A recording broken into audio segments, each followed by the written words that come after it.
like Greg said, we've got a few questions throughout the presentation to keep everybody engaged. So if you've got a smartphone, iPad, something where you can get logged in, please go to menti.com. Need help with this? We've got Steph in the room. We've got a couple other FSAs that can help get logged in. Don't have something that you can use. I think there's maybe a couple extra iPads in the back of the room that we can utilize as well. So take a minute here. Let's get logged in. If there's any questions, just raise your hand, please. Help you. So again, like Greg said, I'm Jesse Wyatt. This is Brett Amberg. Today we just kind of want to touch on ag technology a little bit and what UFC is doing to simplify the mess in ag tech world. So if anybody has read or heard or seen any new technology coming out, the next day there's something new, right? I mean, that's how fast this whole thing is changing. So if we can stay on top of that by utilizing specific tools to help make your operation more efficient, it just makes sense, right? So, like Greg said, our platform here at UFC is called United Insight. Basically, what United Insight is, it's a bunch of different tools that we feel bring more value to your guys' operations, whether that's through looking at data management, nutrient management, even stewardship in some cases, right? So the goal, produce more bushels. It's simple as that, right? That's what the technology is here for. So let's get into this thing. So right away we got a question, okay? It's that little icebreaker, literally, right? So in one word, describe what this winter means to you guys. Try to keep it, PG. Does anyone need help getting hooked up with this? I guess raise your hand and we'll come around and help.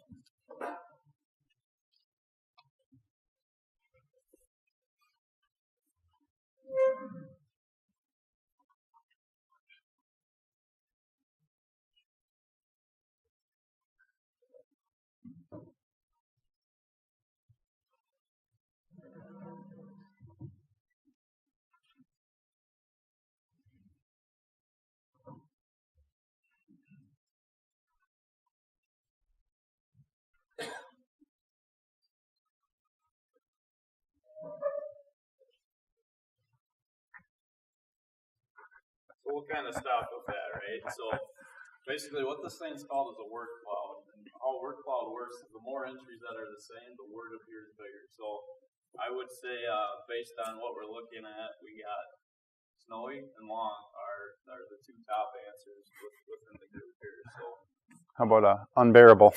Unbearable, yeah. So there's obviously, right, everybody's got a different thought process behind what's actually what this winter means to them. So thanks for the input, though.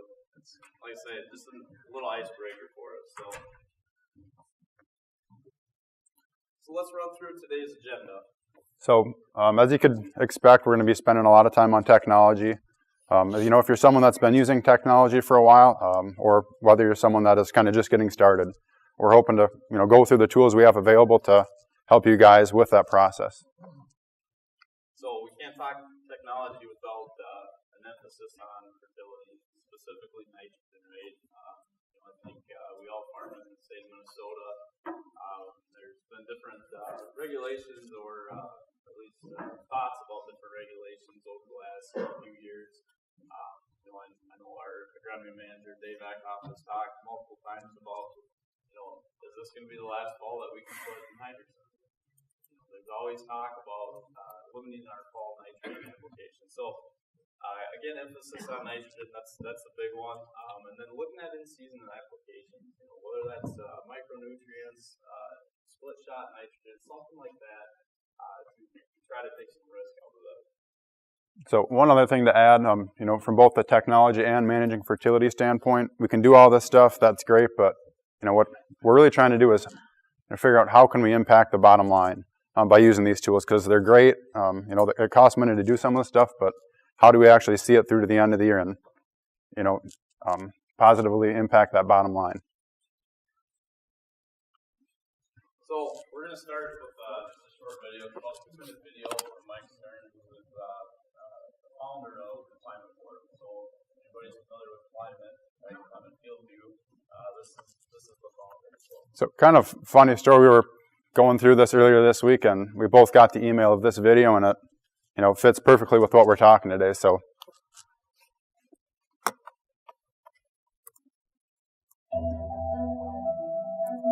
We have significant challenges going forward as a society. By 2050, there's going to be another 2 billion people on the planet. And we're going to have to figure out how to feed them with less land, with fewer inputs in an ever-changing climate. So technology is going to be imperative to farm more sustainably. At the same time, we have to dramatically increase yields. The farm environment today is one of lower commodity prices. Farmers around the world have really been under pressure. Agriculture is one of the most risky professions in the world. And the reason for that is that the challenges continue to evolve and change. These risks are unpredictable. And under these conditions of lower commodity prices, the need for yield is critical. And so growers are constantly looking for technology to help them mitigate that risk. I'm absolutely convinced that digital tools, what I call digital farming or digital agriculture, it's a fundamental watershed event in agriculture, very, very similar to the mechanization of the farm back in the late 1800s, and I believe it's going to be more profound. These new tools, based on data and data science, are going to bring this next wave of innovation to agriculture. It's just going to happen faster, and there's no turning back.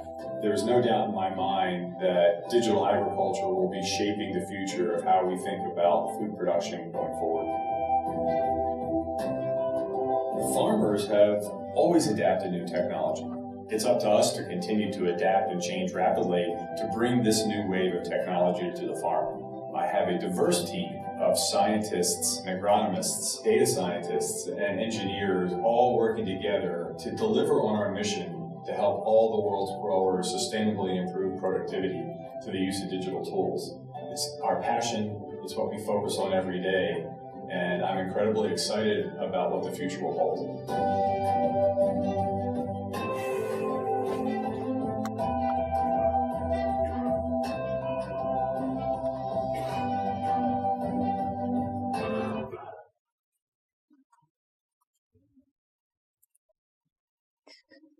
Brent brings us back up. Anybody relate to that video? I'm sure we all. So, anyone know the number of people we... Is that too much light?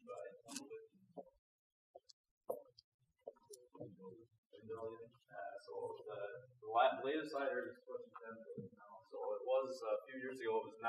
So, somewhere between 9 and 10 billion people. One thing that I took away from that video is, Mike had said we need to do this on less acres, right?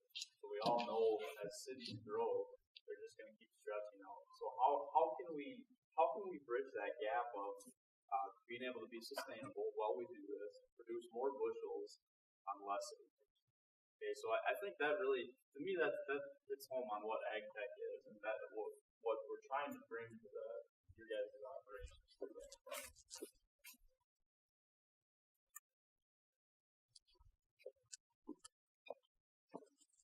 All right, so what is ag tech? I mean, I think it's a pretty, diverse, part of our industry between all the different companies, all the different tools, all the different things we're doing. If you ask my definition of precision ag or ag tech, it's probably going to be different than Jesse's, and his definition will probably be different from yours. The thing is, everyone's got their own definition on what they want to do and what they want to improve on their farm. So I've got an example of 9 things up here that came to mind. By no means is this the complete list or, things you have to do. It's just the, some of the main ones that we focus on.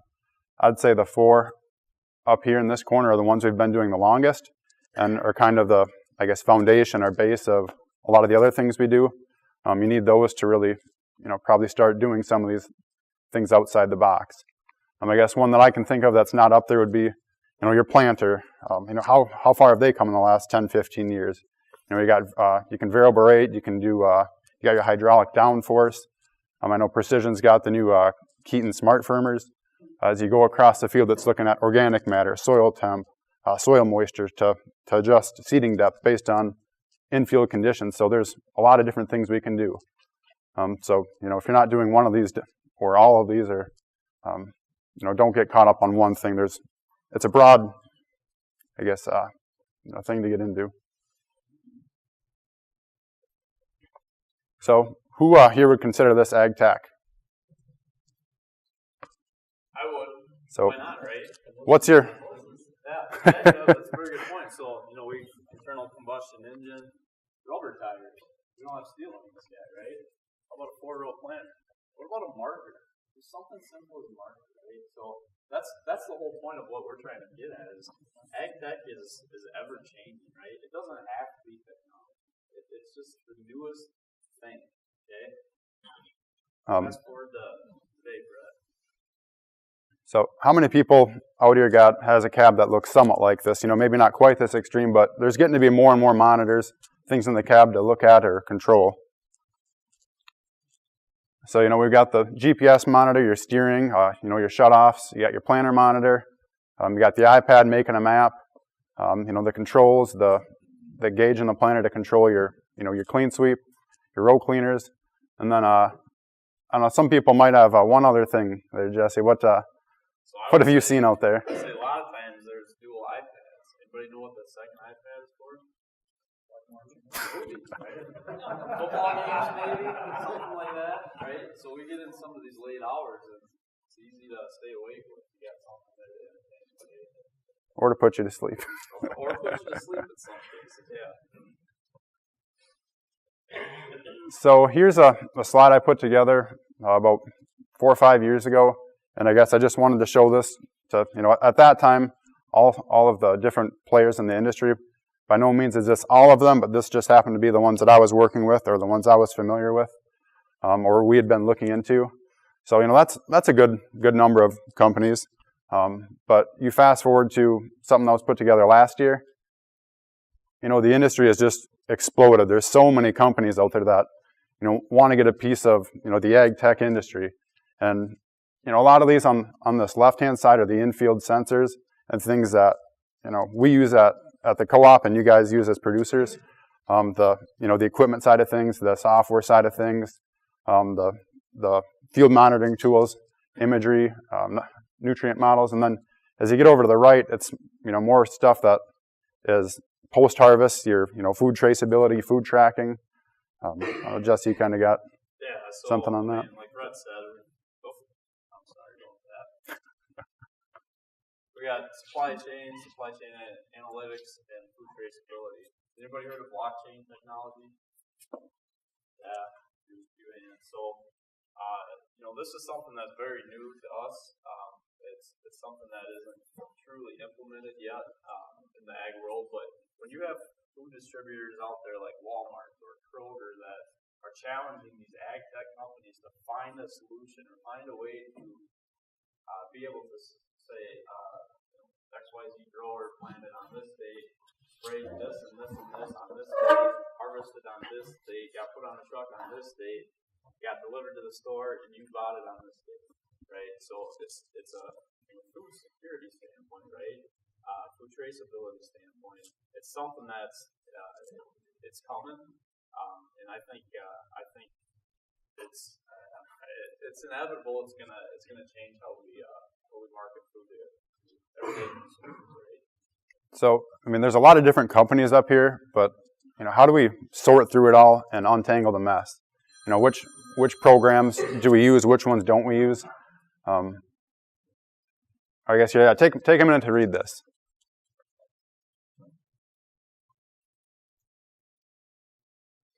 So I think that fits perfectly with what's going on in today's industry. There's all these companies, all this data, but what do we do with it? We've got it, great, but how do we use it? How do we use it to make an impact on our bottom line? So my take on this is, how many people have yield monitors? Almost everybody, right? So have you guys been collecting yield maps for decade, maybe somewhere in there. Have you consistently used those yield maps to make a change on it? Or are they just a map? So that's what we're trying to segregate, right? When we look at this big data thing, there's all this influx of data. What's it mean? How can we utilize it to get better at what we're doing? So I don't think any one of those companies or programs up there is, the silver bullet. I think we gotta pick and choose, sort through them, and find the ones that bring the most value. And that's kind of what we're here doing at UFC. We're trying to look over all the tools in the marketplace and the industry that we have access to, and pick the best ones for you, and then help you work with those tools to help your operation. So how is UFC utilizing ag tech? As you can kind of get United Insight. That's our branded in-house platform, and we like to call it a platform because it's not just one tool. We're not just using one thing. We're taking an assortment of tool and kind of bundling them together. And what is United Insight this year might not be United Insight next year. The tool's in there just because it's a changing industry, and we're constantly going to bring you the best tools we have. And like I said, what's good this year, there might be something better next year. So it's continuing to change. So these are our main objectives, right? So, anybody ever tried something on your farm, whether it's a different hybrid, maybe an in-furrow treatment where from harvestman, kind of forget where it's at, or maybe the difference in the bushels wasn't enough to see on the field market, right? So that's what our number one objective is to try to figure out a way to make sure that we're validating products, right? Because if you plant something on your farm, a brand new hybrid, right, and you can't really remember where you planted it, you may say, well, it didn't do so good, but this other one did really good, where maybe they're actually flip-flop. So being able to make or validate a product is huge. Who would like to be more efficient? Less work, basically, right? So how can we do that? What about simple things like just managing our data? What about if we had a tool that you could say, between this date and this date, I want to side dress my nitrogen. This is the week before I go to the cabin. I got to do it this week. We've got a tool available. We'll dive into that in a little bit that can help that. How about just stewardship of the land for free, right? Anytime we look at, again, the state of Minnesota with the Minnesota nitrogen rule, it's coming. We know it's coming. They set it off for a little while, but it's coming. Just maybe even the use of a stabilizer with any of our nitrogen applications. Something as simple as that could be, construed as we're becoming better stewards of the land.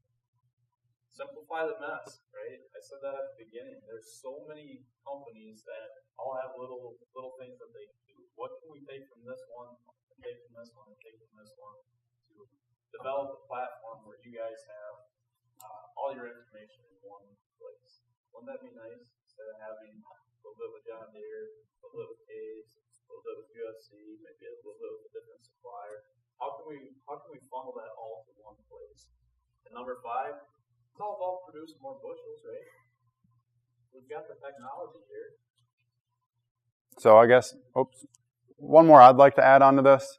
It kind of sums it all up, but our goal here with this program is to help you guys answer the questions that keep you up at night. What are the things on your farm that you want to try differently or want to improve? Everyone has those one or two things that they want to do better next year or try next year, and through all the tools we have available, we want to help you guys with that. So get back out your iPads or phones. We got another question here. Question simply, how are you currently using technology? And I believe it is you can select all that apply.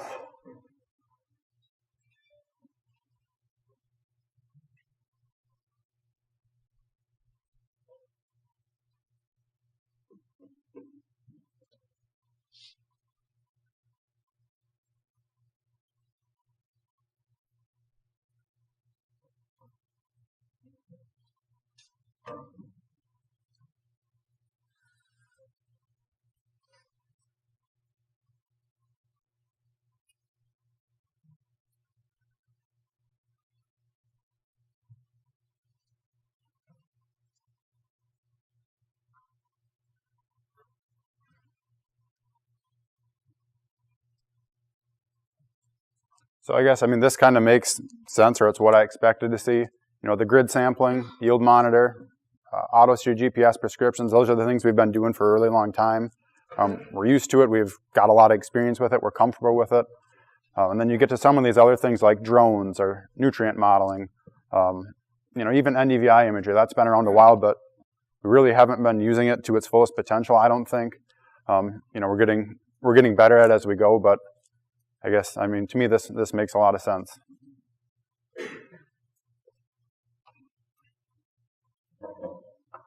So next question, of all those items, select the 3 that you feel are most important to you. Which ones couldn't you do without?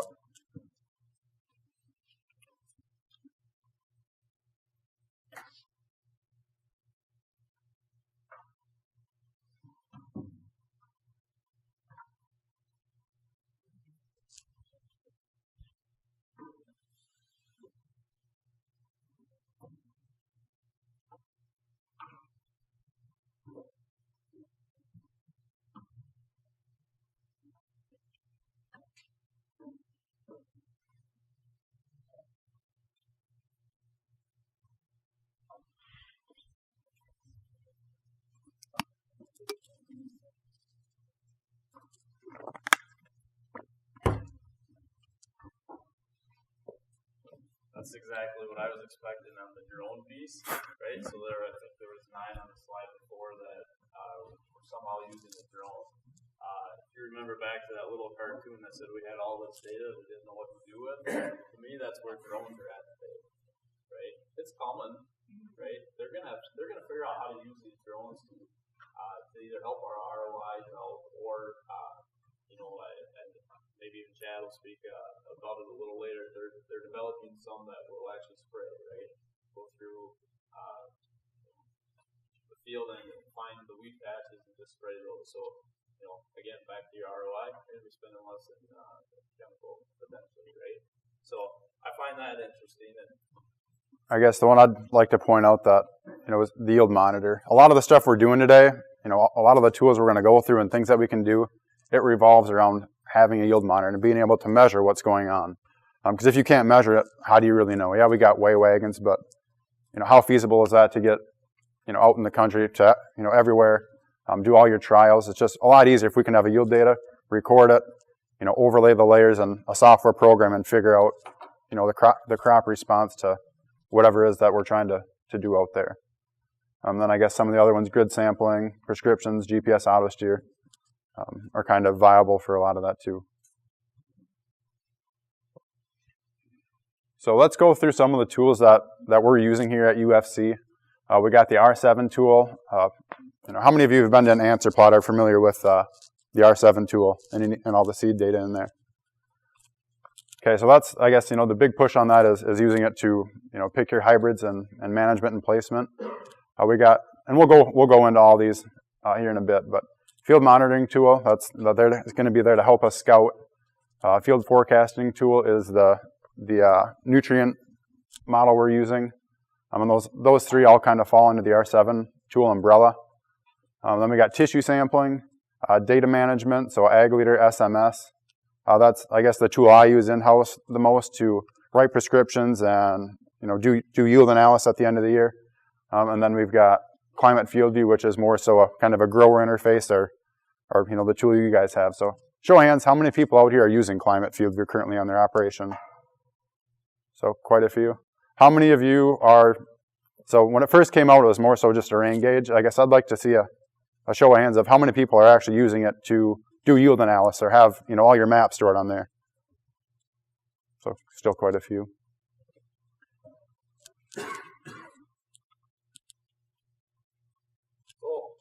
Before we get into too much on the tech side, we got to look at the basics, right? So this is the RT scores from the answer plot.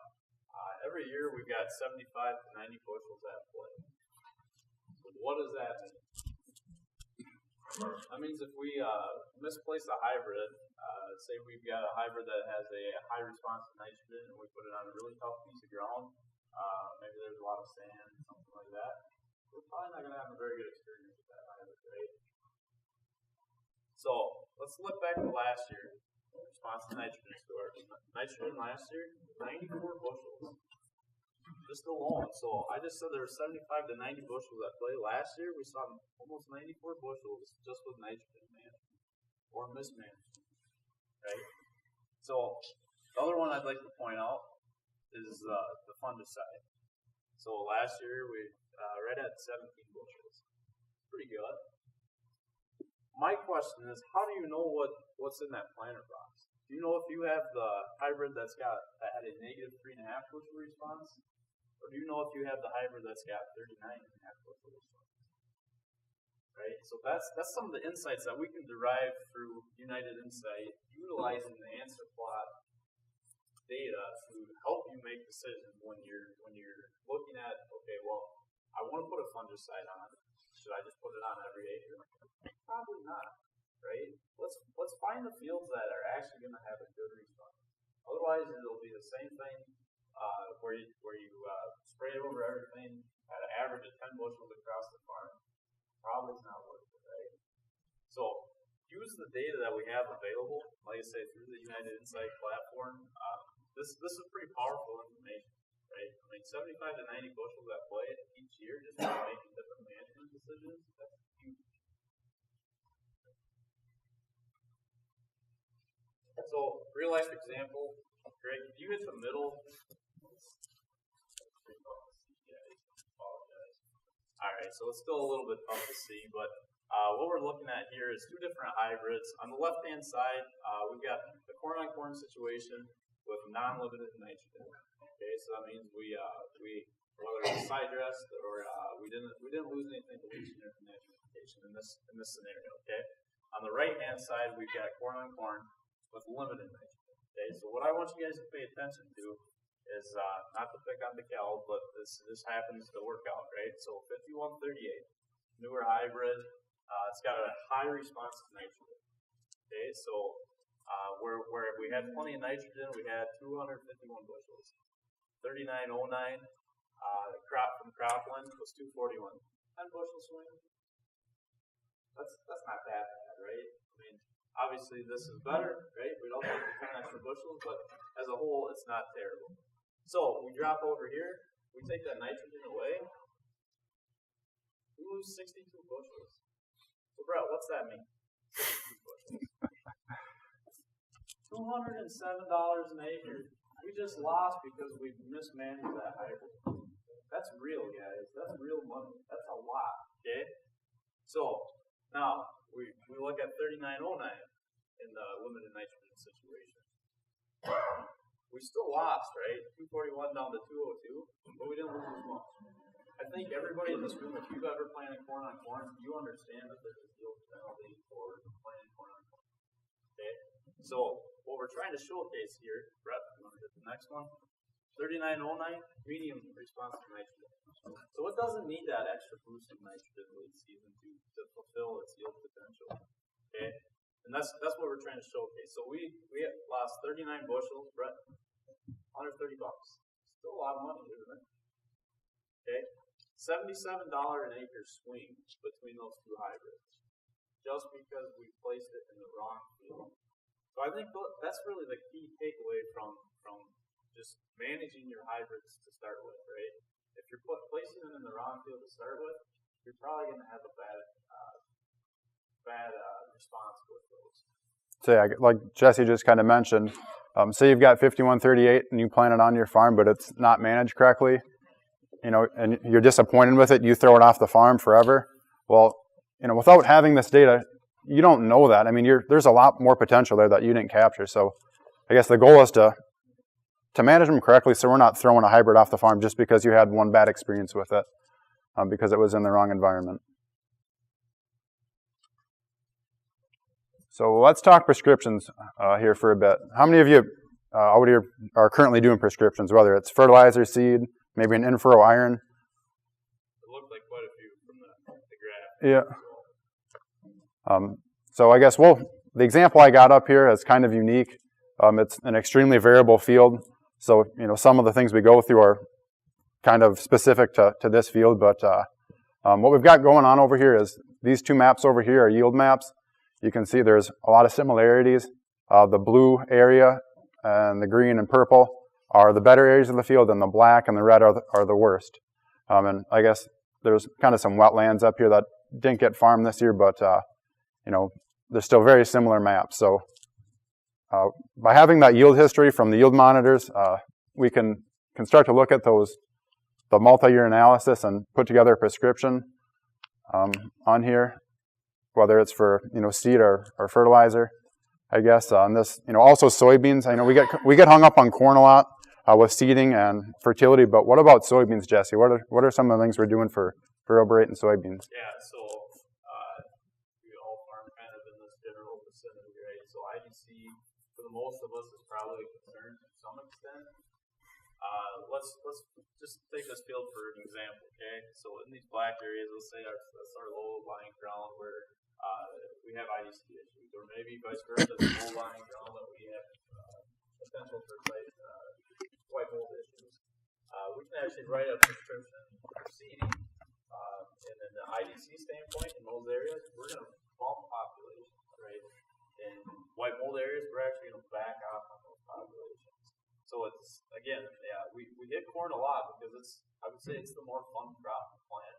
It's easier to spray, easier to combine, that kind of thing. So don't get caught up on what we're going to talk about on the next few slides about just corn.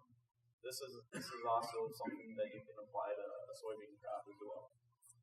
Yeah, the other one I think of is an Infro iron product. I mean, that's fairly spendy application, but if we can use a prescription and just apply it in the areas that need it, it's the return on investment there is a lot higher rather than blanketing across the whole field. So by having these maps here, we can help with that. And you don't need yield maps. Obviously, that's the driver. That's where your bushels are at. But you can use in-season maps. You can use fertility maps.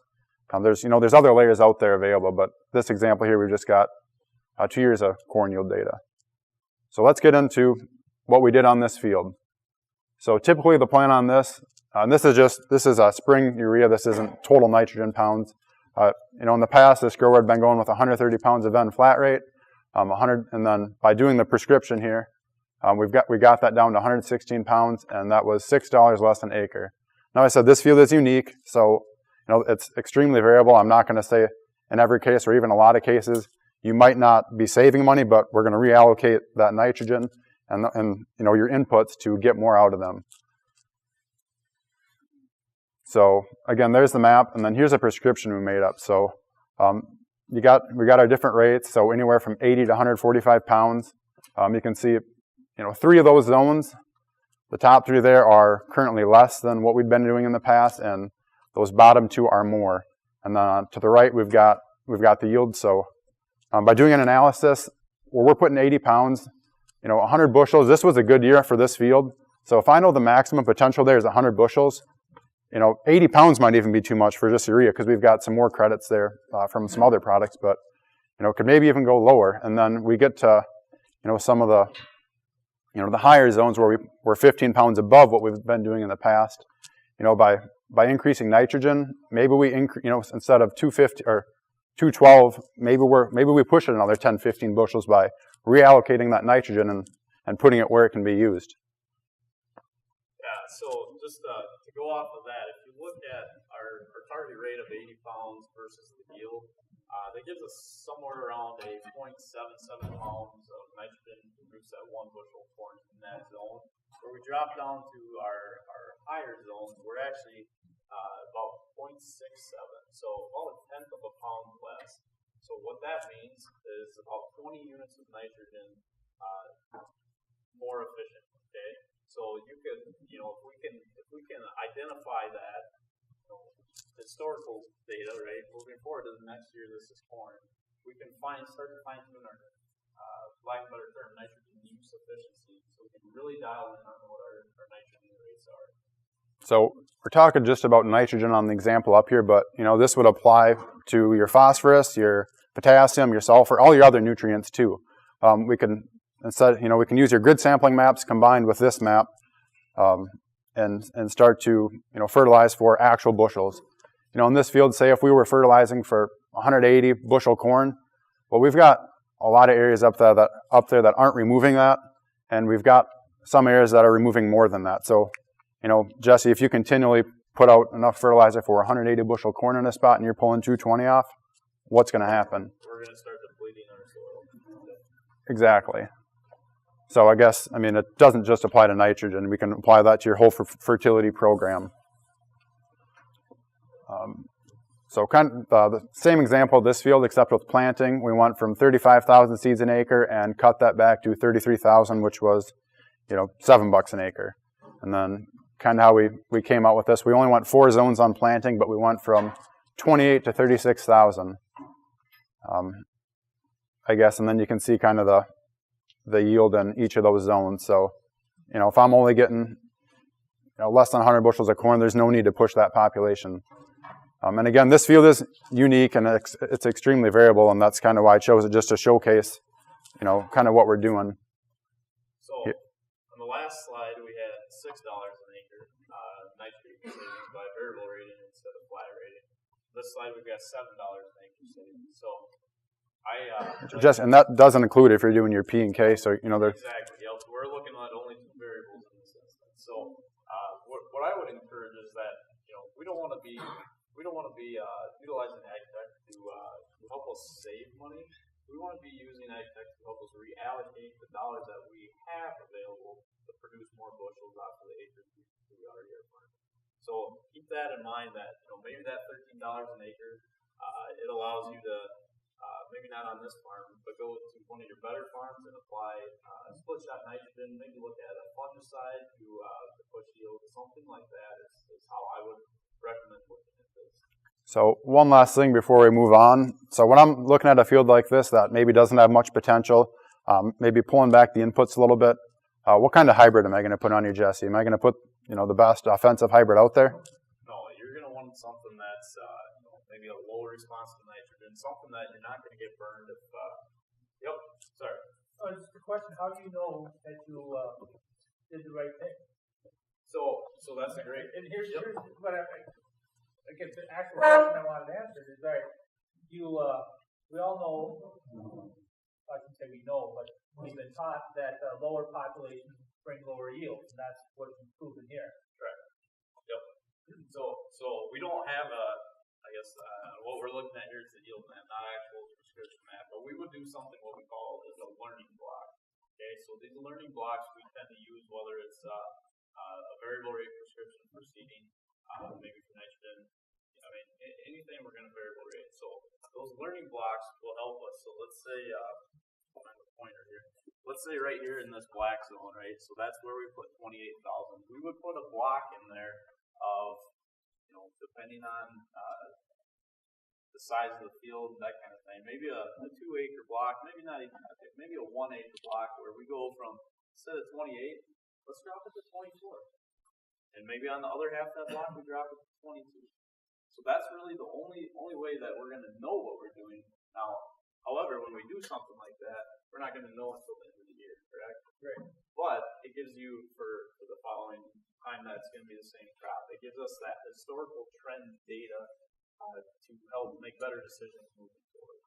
So when you do that, or when you do a prescription for somebody, you put learning blocks in every farm so you can check that the prescription actually works? So I would say I'm probably 90%. It all depends on variability. So we've looked at some like where we're doing a variable rate nitrogen, right?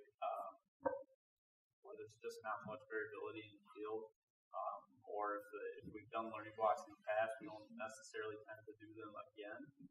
It kind of depends on what the growers are asking for, right? So if 2 years ago this field was corn, it's going to go back to corn. We had a learning block out there where we dropped an extra 100 pounds of potash out there. Maybe this year we look at doing another learning block where maybe it's 150 or 200 pounds, just to see what our differences are. So I don't think a learning block ever gives us this is how you have to do this, right? It's just like ag tech. It's ever evolving, but it helps us fine tune and get those trends set for future crops. Yes. Does that answer the question? It does. I'm just when you change the nitrogen to higher, usually the higher organic gonna mineralize more, so you're gonna get more out of it anyway with less. So if you put more on because it yields more, it doesn't mean that was the right.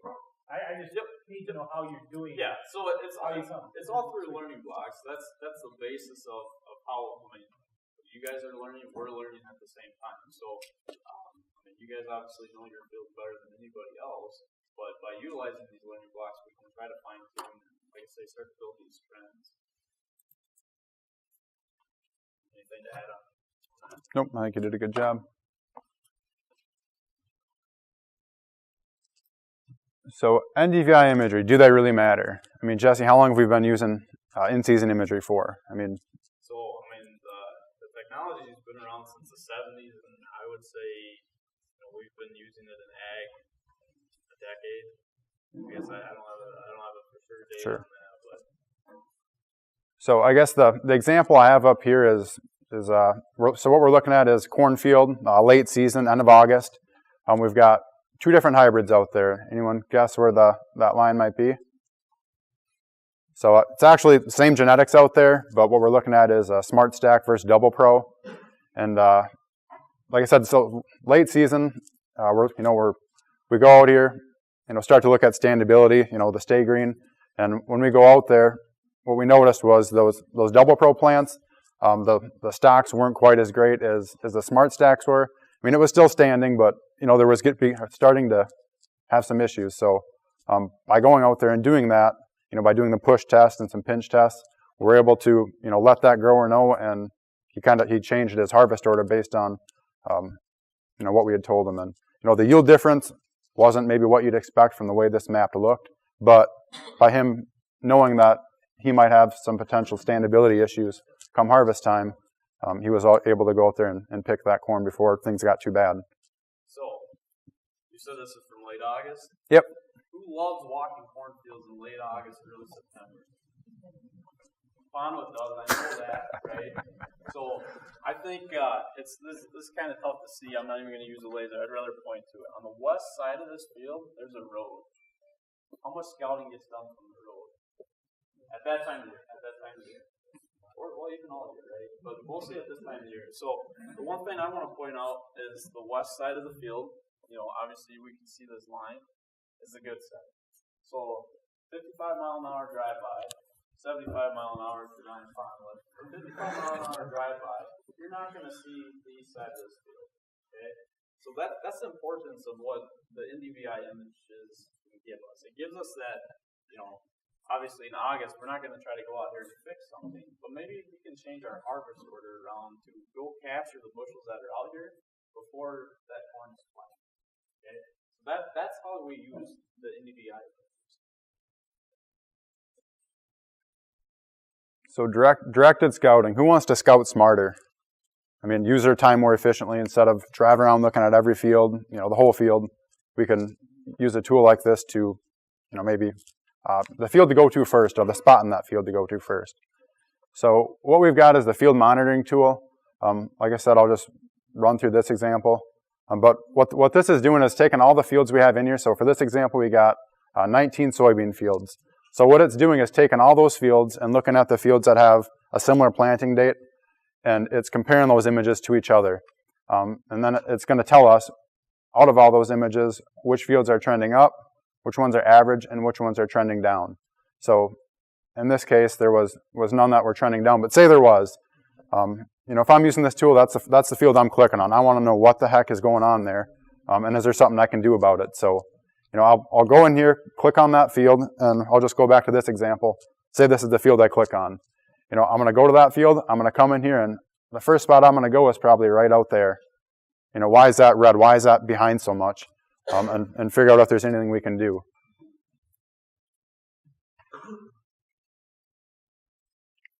So yeah, and instead of looking at every field, the whole field, we can just go to the problem spots and try to address what's going on.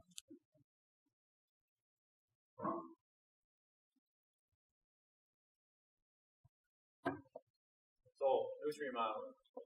Is anybody currently doing any sort of nursery modeling? I think there was maybe one or two that said something.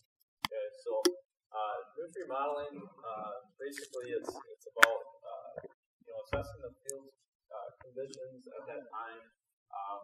being able to use a tool like what we use, take a tissue sample and recalibrate that tool, and then have a predicted yield based off of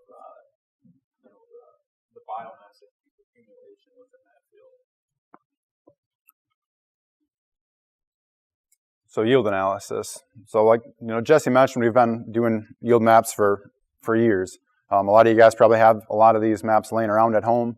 Maybe you have done something with them and used them to make a decision, but I feel like a lot of the times they get printed off, looked at, and we look at how our fields did, and then they kind of get set aside. And that's about all we do with them. So the example I got here is a corn yield map. There was 2 hybrids on this product, and we did 2 fungicide trials crossways on the field. So by having those data layers, so we got the yield map, we've got the planting data, we've got the the fungicide application layer, and don't get caught up in the products, the fungicide products, but more so the hybrids we have there. Jesse, what do we know about 5356? In response to fungicide, I would say it's low to medium. So we've got 5356. We do a fungicide on it. That's $23 an acre, right? And based on the 2 5356 checked with a fungicide versus without, we've got an 8.9 bushel advantage. At $3.35 a bushel of corn, that comes out to be $29.82 an acre. So we're looking at just under $7 an acre ROI. Now that's pretty good. We made money, but it's kind of a risky play. Based on the score there. Yep, I would say so. So what do we know about 5284? It's a high response to the fungicide. So again, we've got that $23 an acre cost there for the application. But instead of the 9 bushel, we got 22.5 bushel response on that hybrid. That's $75 an acre. And you take away our cost to do that, that's $52 an acre we're making. That's our return. So Jesse, you got a box of corn. How many acres you get out of that? Roughly 100. So 100 acres by $52. That's $5,200 you made by using those RT scores and managing that hybrid. Like Jesse said, if you can, reallocate. So instead of doing your fungicide on everything, you want to put it on the one where you know you're going to get a response. And we've got the data behind these hybrids to do so.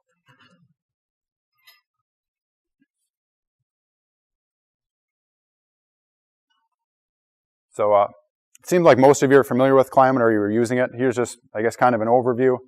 We've got your hybrids here on the left, your average yield for that hybrid on the farm, and then the acres it was on. Just a nice snapshot of how the year went, which hybrids did good, and maybe which ones didn't. But keep in mind, some of this could play on which field was it on. Was it planted on your best field or your worst field? So the whole farm overview is nice, but I guess the part I like is, in the field, the real-time comparison. The example I got here is 2 hybrids planted side by side. Instead of looking at this screen back here, that's got all my hybrids on it and just takes the whole field average. We can draw this box in here, and it's gonna, this pointer will show up over here, the crosshair, so you know right where your line is, and it's gonna give you a nice true side-by-side comparison. Instead of looking at one half of the field versus the other, you're getting a true side-by-side.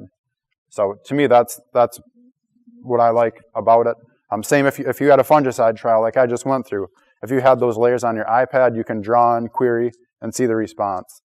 Yes, we can certainly do it for you in SMS, but I know a lot of growers like to have the power at their fingertips.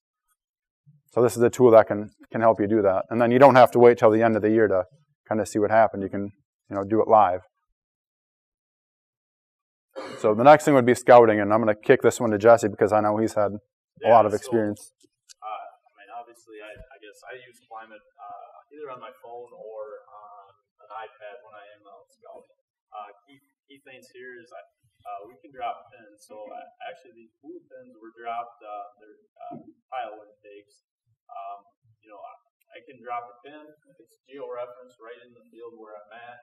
I can take a picture of whatever I'm seeing, and then when you log back in to your Climate account, you can see exactly as well. So another nice thing, it keeps track of all our hybrids for us. So in this situation, we've also got two hybrids, and one of them has a different treatment, which is down the center. We got our planted date average population, so we're doing stand counts. We know everything's right there at our fingertips. And then we can compare that, lay that side by side with a field health image. In this case, we're looking at September 2nd. So I can walk out in the field and start doing some analysis. Okay, our biomass accumulation here looks really good. What's going on over here? Well, I look back to the hybrid map, and we've got a difference in relative maturity between the two hybrids out there. So it's just simple things like that. And if you guys were out, let's say you guys are out spraying, and you see something that just doesn't make a lot of sense. Maybe it's in soybeans, and you're seeing big patches out there of no leaves. Well, it's as simple as taking a picture or just dropping that pin and saying, "Hey, I dropped a pin for you on my climate app. Check it out when you get time. Tell me what's going on. See if it's something that we can still correct in season, or if it's something that moving forward for following years we'll have to take note of." So yeah, Jesse kind of mentioned, my big thing is you got all your layers in one spot. So this one, you've got your hybrid, but you could have your fertilizing, you could have your spraying, you could have everything in one spot at your fingertips, out in the field with you when you're scouting.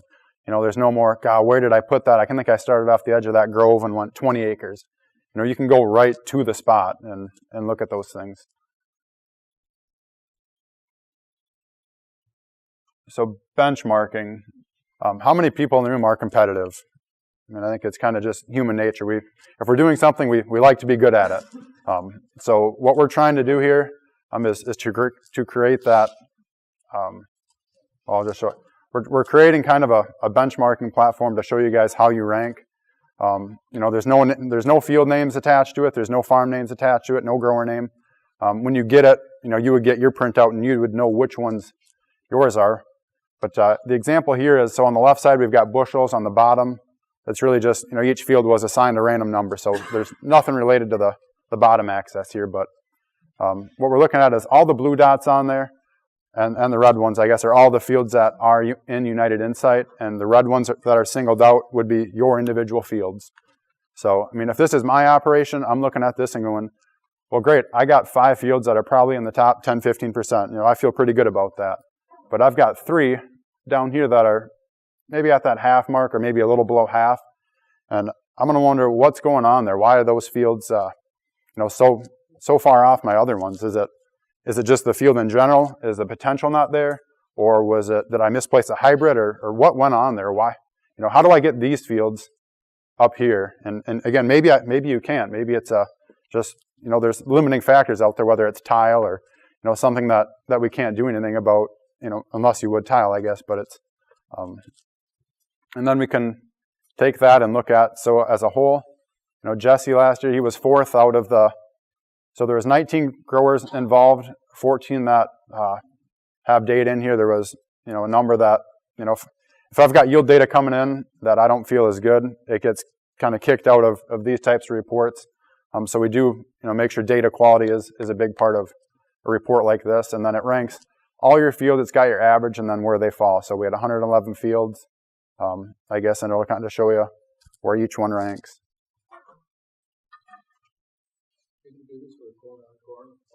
Yep.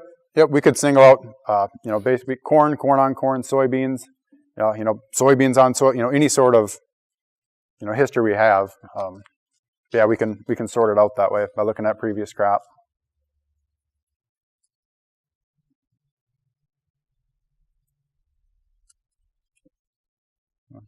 So how can technology bridge the gap between fertility and technology? So, like we mentioned earlier, our tool is a R7 field forecasting tool. So before we start with the basics of the tool and how it works, we need to understand a little bit about nutrient uptake, and it's kind of a busy slide, so we're not going to go into it all. Just pay attention to nitrogen, how 98% of our nitrogen is uptaken through mass flow. So mass flow is the movement of water carrying nutrients. The other nutrient we're modeling is potassium. So let's look over at the diffusion, most of our potassium is taken up that way. Basically what that means is you've got a high concentration gradient of molecules of potassium, and they're going to move to a lower concentration. Okay. So another thing to point out, maybe it's a little tough to see the color of the lines, but these two lines here, you can kind of follow them together, right? So the orange line is nitrogen and the green line is the potassium. What we want to point out here is when we're taking our tissue samples to calibrate this model, we're taking them here about this V5 time frame. Anybody know why? Ear development is one reason, yep. The other reason is, if we look at this, we have a pretty steep incline there, right? So that's what we call that great uptake period. If we miss that boat and we take our samples out here at V6 to V8 and we're somewhere up here by the time we actually get the sample, make an application, we're maybe peaked out already. Okay, so what that means is that you just spent let's say I don't know, 40 pounds more nitrogen, and you didn't get it put on until V8, V9, V10, somewhere in there, you're maybe not getting the full benefit out of that application. That's why we shoot for this V5 time frame, so that it gives you enough time to get it on and have it become available for that plant. So another maybe a little complex slide. The basis of this is I want you guys to understand how potassium interacts in the soil. It's actually a pretty tough nutrient to model, but think of it this way, right? So we have these soil colloids, which are negatively charged. Basically, it's a clay particle. You just think of it as a clay particle, okay? And potassium is a positively charged ion. So we've got potassium that attaches to these clay particles. What happens when we have drier conditions with clay? It gets really tight, right? It shrinks. What happens when we have wet conditions with clay? It gets really tight, okay? It's pretty unique how this works. So, easy way to think about this, should have brought up a deck of cards, Brett. Talked about it.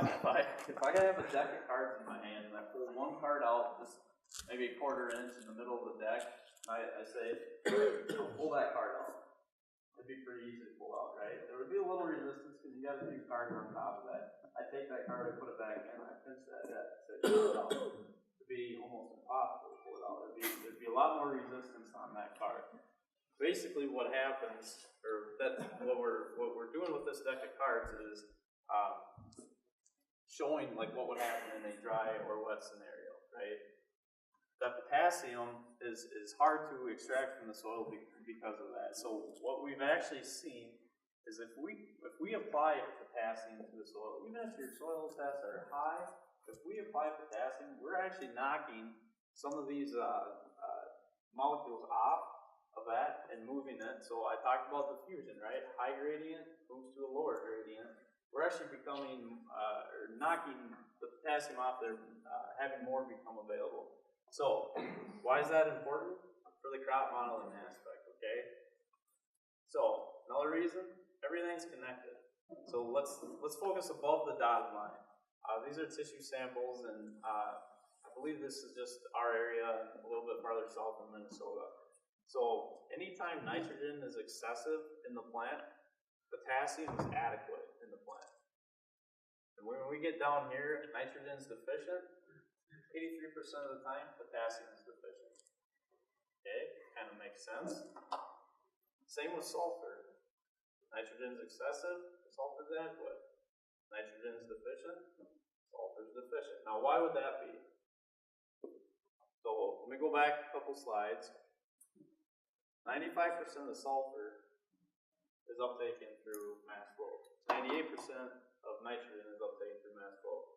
They're very similar in their characteristics and how they move within the soil profile. So, I'm not going to go through this slide because there's a lot of things on here that we don't have time to get into. The key thing to think of is who's got a grain leg? Okay, a few of us have grain legs, right? So we have cups on the belt, right? So think of those cups as potassium. Okay? the grain that you're taking up the leg, that's your nitrogen. Okay. So what happens is when we uptake the potassium, we only have two forms of nitrogen that plant can actually uptake. However, potassium is the elevator, right? Is the cups that actually take it up the plant. And you've got your sulfur sitting up here as your distributor, separating that. So just think of it that way, right? It's a simple analogy. So back to what is a crop model.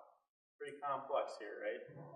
It's basically all these different things are going into an algorithm that gives us predicted yield based on predicted biomass. So when Brett talks about how important growth staging is, how important these tissue samples is so we can get this algorithm right.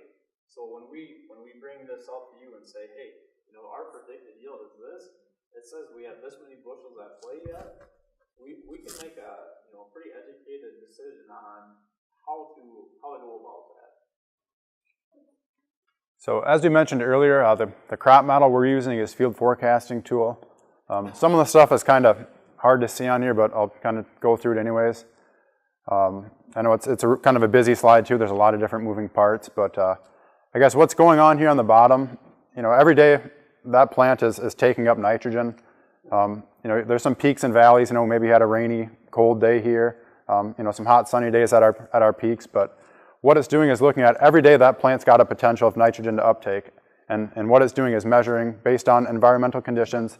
That plant's is it meeting those needs or is it not? And it's tough to see, but as we get out into the season, about right here, there's a gray bar that kind of follows this along, and that's where our shortfall is. So that's what we're trying to manage. We're trying to manage it in nitrogen, potassium, and then water too. Granted, we don't have irrigation really around here, but the P and K we can. Also up here, we've got a predicted yield of 269, a gap of 0, and a loss of 146. So this was taken at the end of the year. So that's why the gap there is 0. But what the gap is doing, it's measuring in season how many bushels are at play yet. If this is in season, maybe there'd be 20, maybe it'd be 25, or maybe it'd be 50, maybe it'd be 100. But what it's telling us is there's potential for us to gain more yield, whether that's through nitrogen or potassium or some sort of application to give that crop what it needs. And then the loss over there, here it's 146. Again, that's end of the year, there's nothing we can do. But in season, that loss would, it's accounting all the bushels that we can't get back. That plant's been stressed for too long to capture those bushels. So, and then, that's enough time on that. So this top bar up here is what we're going to go through on this next slide, just some of the things going on behind that the model is. So we got the hybrid maturity, we've got planting date, we've got population. Again, growth stage, it's end of the year, it's predicting it's at 15.5%. And then in season, it's going to give you this predicted maturity, and that'll change all throughout the year. It's got the response 2 scores as we went through earlier. And the tool, I guess the big one I'm looking at is nitrogen, because that's what we're trying to manage here. And then we've got our total pounds of nitrogen applied and total pounds of potassium. The nitrogen is looking at all sources, whether it's manure, whether it's starter. It doesn't matter the source. We've got it in there, and the model's accounting for it.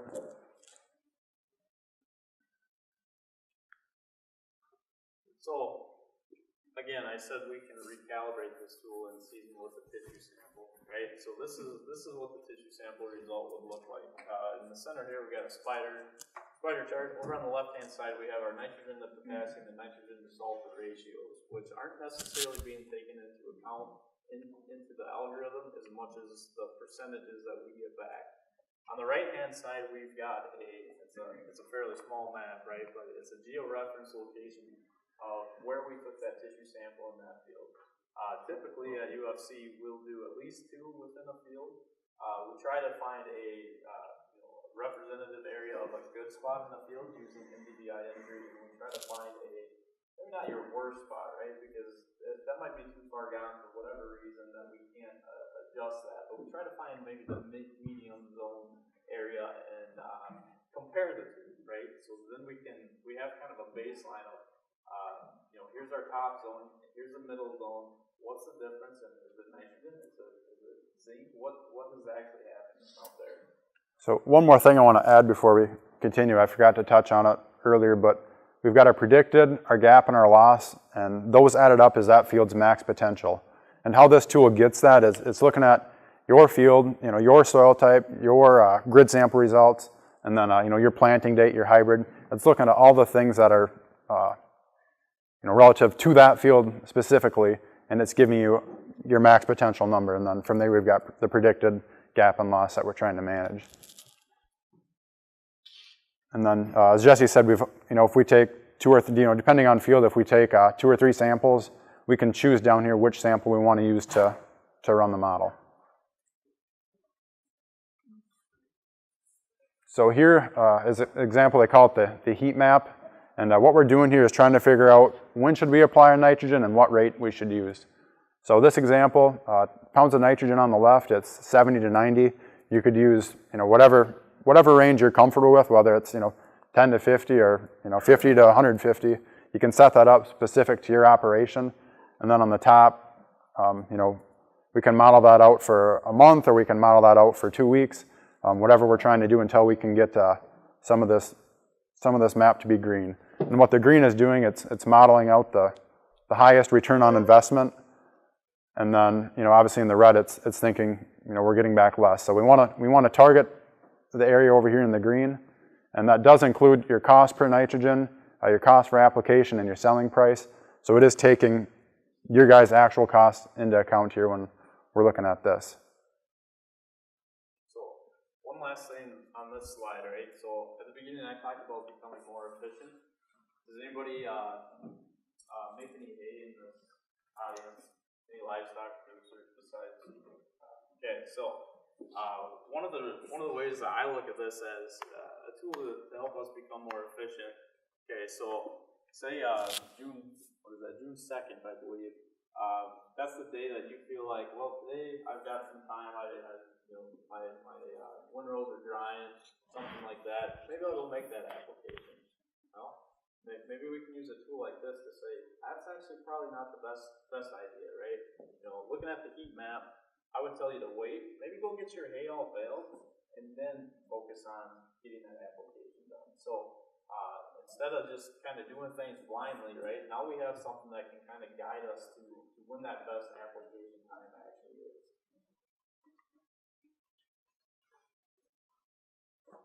So after looking at our heat map, we decide which date we want to go with, what rate, what product, and we can play out the scenario. So this example used 28%, 15 gallons an acre. We got our cost in there, and 27 bushels an acre, and then after our actual cost, we gained $69 an acre on that. So you could have 2-3 scenarios up here based on different products or different application dates, but you can kind of see them side by side and pick the one you want to run with.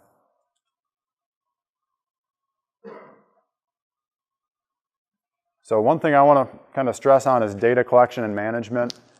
To do a lot of this stuff, we need accurate data. We need, especially your yield data. If your combine's not calibrated, or your flow sensor or something's not right, it really makes a lot of the things we're trying to do really hard to do because we don't have the results to compare our trials and stuff to. And again, that's fertilizing, planting, spraying, harvest. It's imperative to have good data, kind of the old junk in, junk out, I guess, saying. And at UFC, we're here to help you guys, not only, set your stuff up from planters to combine. We're also a precision planting and ag leader dealer. We've got a whole team here to, whether you're just getting started or just need help fixing something, and we've got the support here to help you with this. But it is a must to have good data at the end of the year to make this stuff usable.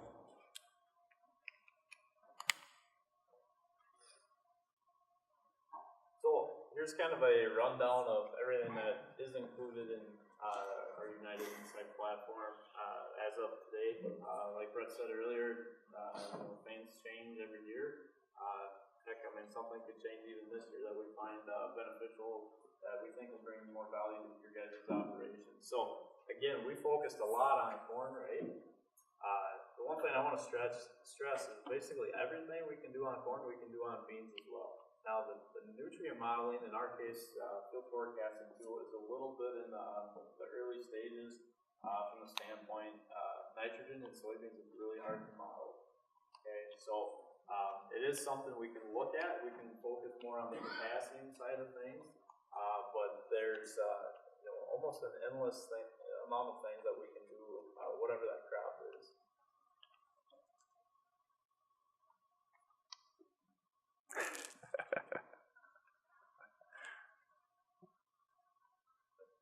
Oh, there's another one. So again, guys, right? So just to kind of sum up what we talked about, we started with the R7 or the answer plot data, looking at that 75 to 90 bushel, number of bushels that are at play. Then we looked at the in-season component. So this doesn't necessarily mean crop protection is in spraying as much as I look at protecting that crop's fullest potential before something goes backwards, right? So utilizing field monitoring tool, the smarter scouting, right? Instead of trying to drive by a field and just look from the road where the one example we had, you might miss something, right? So utilizing the technology that's available. The in-season component, right, for plant nutrition, for two reasons. It gives you an idea of what your base fertility program is and how that interaction as the plant grows, as well as calibrating that nutrient model.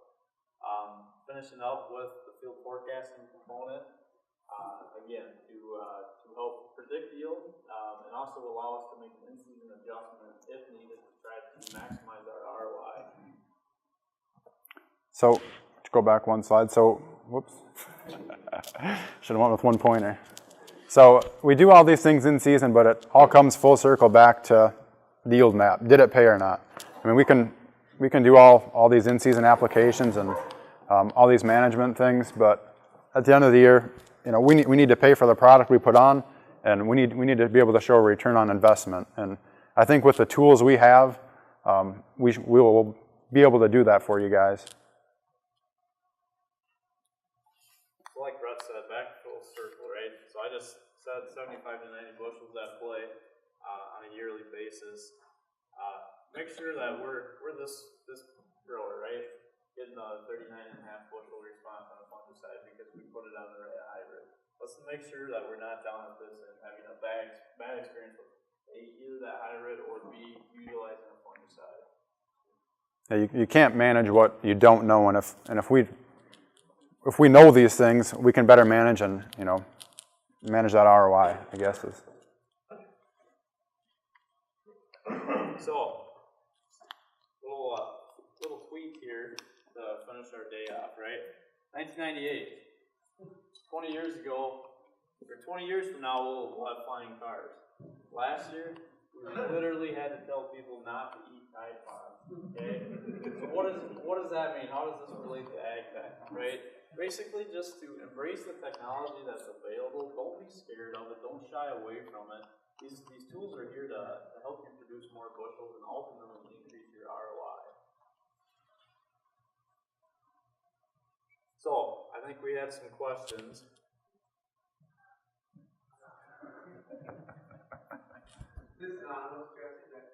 Yeah. So, we're going to answer this question first, just to lighten the mood, wake everybody up a little bit here. If you were trapped on an island with one person, don't care who, most of our wives aren't in this room, so you can feel free to answer it however you want. Who would that person be?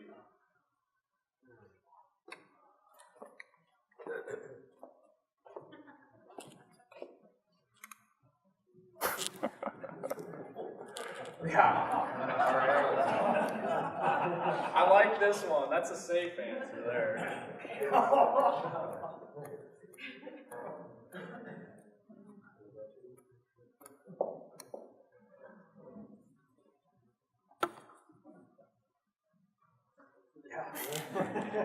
Smart. Very smart.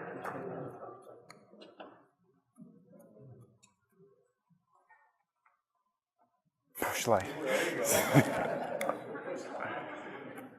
I don't think this person's leaving the island.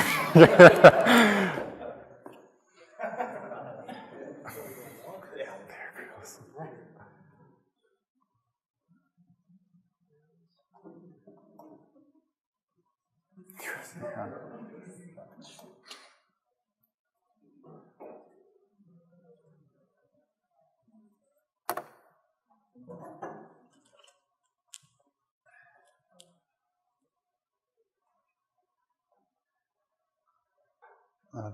you want to get to the questions or? Yeah. Yeah, okay. If I can figure out now.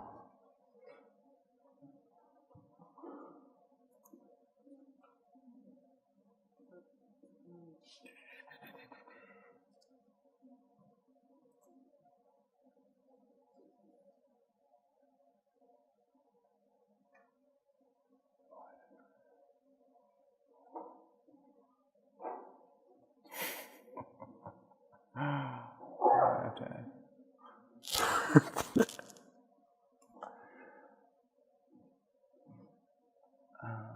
I'll take that one, I guess. So, why did you guys come to this? Might learn something. Oh, some other answers. Low commodity prices. What do we need right now?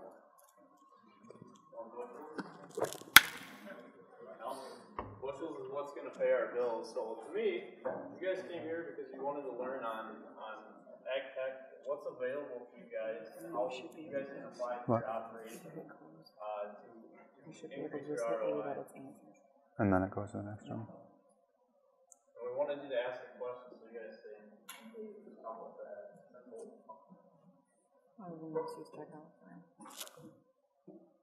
We already So, answered that. yeah, I guess I think that one we kind of answered at our poll earlier. I mean, grid sampling, yield monitor, GPS, things like that.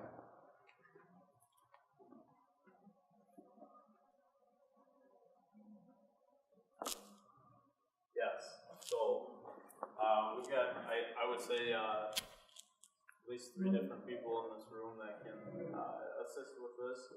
One of them sitting over here, Jason Reese. If you guys don't know Jason, he is our precision planning guy as well as our monitor guy. So same with Brett. Brett's very good with calibrating monitors. So I'm okay with them, right? So I would push you towards those guys first. But yeah, we definitely have staff that understands these monitors and can help get them calibrated, right? So not just harvest, right? I mean, whether it's planting, getting your hybrids in there right, getting the prescriptions loaded right, anything like that. These guys are really good with that.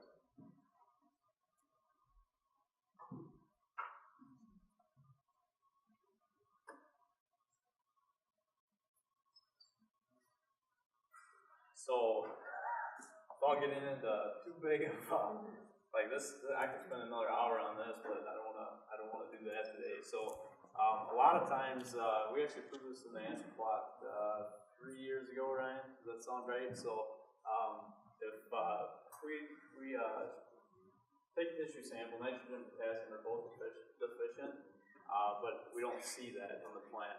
A lot of times what's happening is they're being masked by actually sulfur deficiency. So if you remember that slide I showed where everything's interconnected, we were able to see this in the answer plot and replicated data where we would over-apply potassium to stress other nutrient deficiencies without actually seeing them. So a lot of times I would say look for that. If you're taking a tissue sample, look to see what that sulfur score is. If there's, to me, that's the number one way. I suppose pull a soil sample everywhere you take that tissue sample as well, so you have 2 different things to validate from.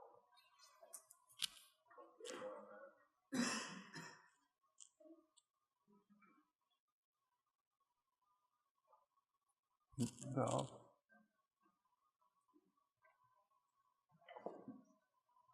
So, again, we got a few sponsors in the room. I'm not going to go through and name everybody, but there's quite a few here. Sorry, Chris. They'll come talk to you, I'm sure. So, again, thank you to everybody that sponsored this for us today. Help get everybody together, bring in chat. Really, really appreciate that. Oh, more questions.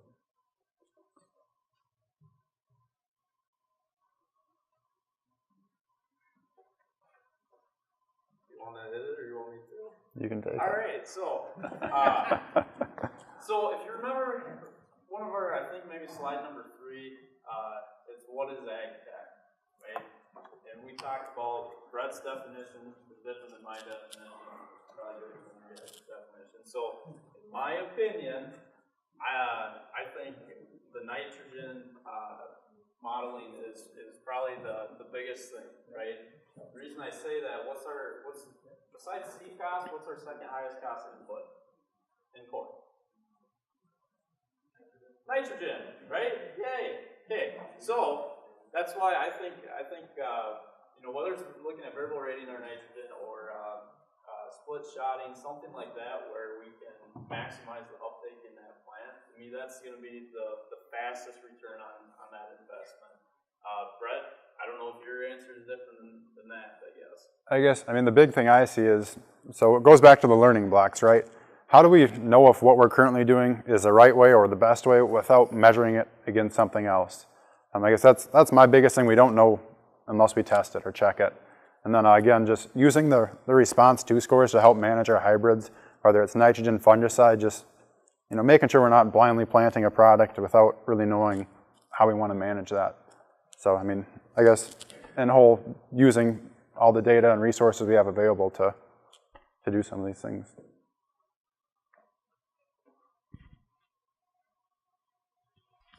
Again, thank you guys for coming. Again, United Insight is a platform that's ever changing. We're never going to call it a program because a program you're locked into stuff, right?